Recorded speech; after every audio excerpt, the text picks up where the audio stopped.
suis un binational, donc. Parle-nous du Liban. Alors justement, en tant que binational, je vais parler de mon amour pour le Liban, en vous racontant une histoire très singulière. Je ne sais pas si je peux la raconter. Allez-y. Très personnelle, en tout cas. Voilà. Entre le Liban et la France, il y a un lien ancestral, un lien affectueux, une relation charnelle et spirituelle qui tient en fait à la promesse de Saint-Louis. C'est là que tout commence. En 1253, Saint-Louis est là-bas au Liban et il dit ceci: j'accorde à tous les Maronites la même protection qu'à tous les Français.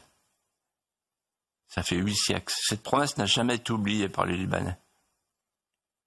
Hélas, oubliée par beaucoup de Français. Et un jour, je suis parti là-bas pour un voyage caritatif avec l'association Admirable Malte-Liban, présidée par la princesse Françoise de Lobkowitz. Et on est allé ensemble avec elle sur les lieux de séjour de rois croisés.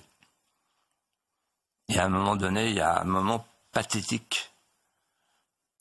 On va là où il est venu pour faire sa promesse, en mer, au bord de la mer, dans le château de Sidon. Aujourd'hui, on appelle Sidon Saïda, entouré des vagues. Et nous nous trouvons là, tous les deux, avec la princesse de Lobkowitz, au milieu de l'enceinte du château de Sidon. Et elle me raconte: cher Philippe, c'est là que Saint-Louis est venu pour saluer et encourager les ouvriers maronites qui travaillaient à la fortification des remparts.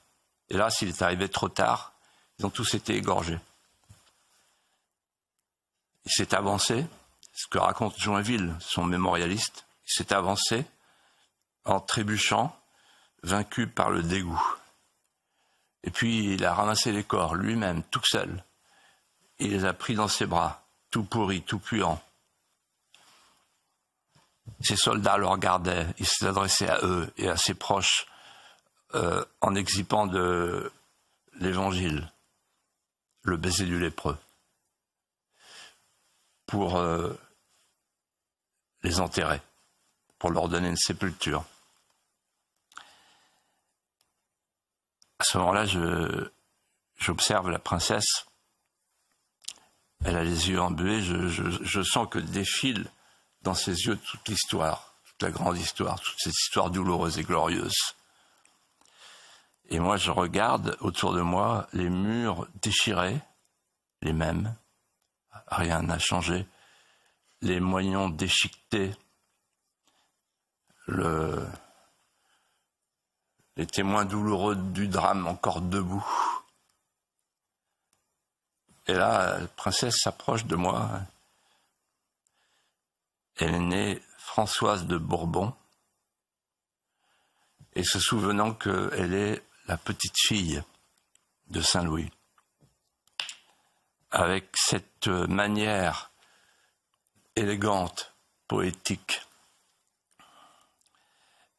de saisir l'instant qui n'appartient qu'aux grandes dames.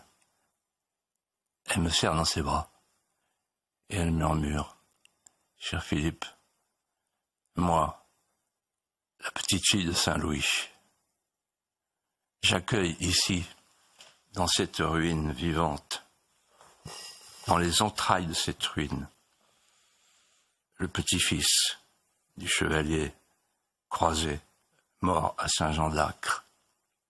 Ensemble, nous rendons à cette ruine, adoubée par nos pères, les honneurs de la fidélité. Le Liban coule dans mes veines.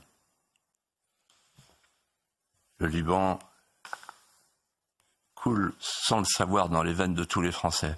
parce que le Liban porte en chacun d'entre nous l'écho d'une part précieuse de la France. Les Libanais nous précèdent. Dans nos bonheurs, dans nos malheurs, il faut les écouter. Écouter leurs cris d'appel.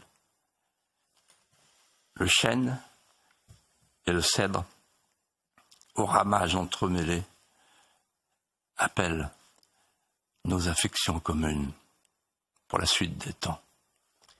Merci Philippe de Villiers pour cet hommage et votre histoire intime avec le Liban. Merci à vous Geoffroy Lejeune. On se retrouve évidemment la semaine prochaine pour un nouveau rendez-vous de Face à Philippe de Villiers. Et dans un instant, c'est l'heure des pros. À tout de suite.